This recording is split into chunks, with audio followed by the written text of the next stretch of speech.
The Marlins and Twins made a big old trade. Let's break it down on Fantasy Baseball Today in 5.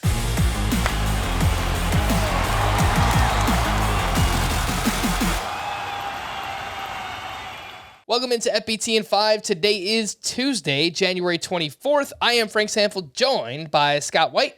And let's break it down, Scotty. We had the Marlins acquire American League batting champ Luis Arraez from the Twins in exchange for Pablo Lopez and a pair of prospects, shortstop Jose Salas and an outfielder Byron Chourio. Let's start with Pablo Lopez, Scott, who's been really serviceable since the start of 2020. He's been much better in his career in Marlins Park. Now moving over to Minnesota, what do you think this does for his fantasy value? I don't think it changes it that much. He's always pitched much better at in Miami than on the road, with the exception of last year. Last year it was precisely reversed. But just looking at the career numbers, better in Miami. Now Minnesota's a really good place to pitch too, so not a bad place for him to go if he's leaving Miami. And of course, you expect it to be a better supporting cast in Minnesota as well, which should help with the win potential. In theory, the Twins kind of underachieved last year. So, there's a lot of theoretical things going on there, and not wanting to make too many assumptions. I'm kind of inclined to keep Pablo Lopez's value the same, which is to say around 50th among starting pitchers, really middle of the road. There was more excitement for him in previous years, I think. The presumption was, if he could just stay healthy, look what he could do. Well, he managed to stay healthy for 180 innings last year, and it was a very uneven season. Averaged less than a strikeout per inning. ERA over it was 3.75, actually, which is not so great in today's pitching environment. And I just think he's decidedly middle tier, and he still has those health concerns. So I'm not terribly excited to draft Pablo Lopez, though, of course, he's good enough to draft in all leagues.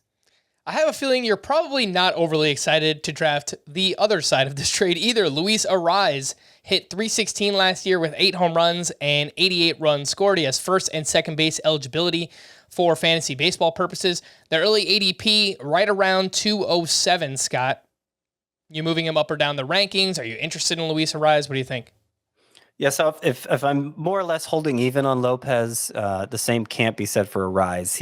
He's basically of no interest to me anymore. Not that he was of much in the first place. And when I say he's of no interest to me anymore, like, I'm still ranking him at a point where he would be drafted. But when you're thinking about his best case scenario in a Twins lineup with Byron Buxton, Carlos Correa, some up and comers, you could see him getting enough help from that supporting cast to be more or less a must-start player in every format. Not especially high-end because he doesn't provide many home runs or stolen bases, but he's going to be a batting average standout, and if he can get the RBI and run totals high enough at a weak position like second base, that could add up to a pretty good player. But I don't think that possibility exists in the Marlins lineup. There just isn't enough firepower there, not even enough potential firepower there. And because Arraez isn't providing his own power or his own speed, he really depends on that supporting cast to put him over the top. So still a batting average specialist, but I think that's what he's limited to being with the Marlins, which makes him no more than a late round pick. Who is going to close for the Kansas City Royals? Let's talk about it. Aroldis Chapman signed a 1-year, $3.75 million deal with Kansas City.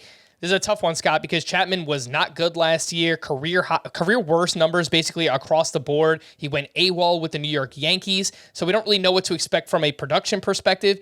And then the Royals now have a new manager in Matt Quatraro, where he came over from Tampa Bay, a team that typically has used a bullpen by committee, multiple relievers at a time. What are you thinking here? How does this kind of work out, the back end of the Royals bullpen?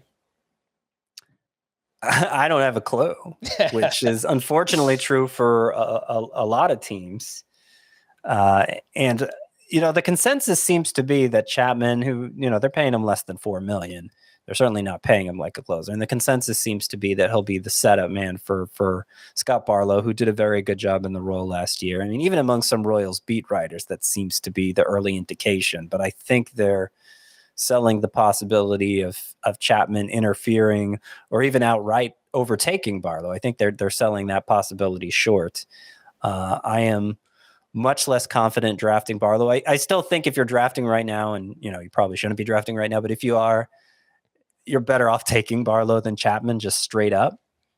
But not as confident taking Barlow now, and would have some interest in deeper rotisserie leagues, maybe taking a flyer on Chapman to see if he can at least secure a timeshare there at the back of the Royals bullpen, because particularly the fact that Barlow's righty and Chapman is lefty, new manager coming in, like you said, all managers seem to like to go by committee late if they don't have the personnel to stick with one guy.